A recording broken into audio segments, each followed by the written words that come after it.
পাবনা উকিল বার সমিতির পরিচ্ছন্ন ও আধুনিক লাইব্রেরি পরিদর্শন করেছেন জাতীয় সাংবাদিক সোসাইটির কেন্দ্রীয় নির্বাহী পরিষদের সাংগঠনিক সচিব ও ঈশ্বরদী উপজেলা প্রেস ক্লাবের সভাপতি তৈত আক্তার পান্না। জেএসএস নেতা ও ঈশ্বরদী উপজেলা প্রেস ক্লাবের সভাপতি অ্যাডভোকেট হেদায়েত উল্লাহ হক এবং জেএস নেতা ঈশ্বরদী উপজেলা প্রেস ক্লাবের সাধারণ সম্পাদক আলাউদ্দিন আল আজাদ সহ অন্যান্য নেতৃবৃন্দ।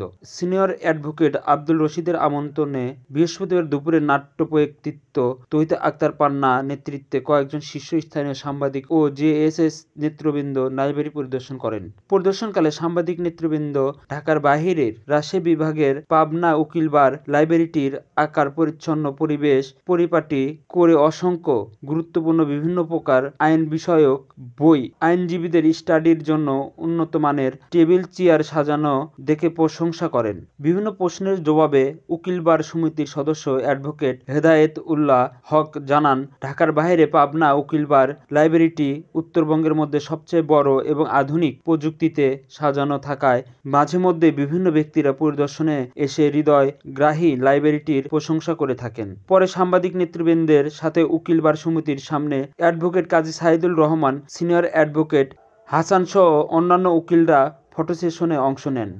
সজীব হোসেন, টিপ টিভি, পাবনা।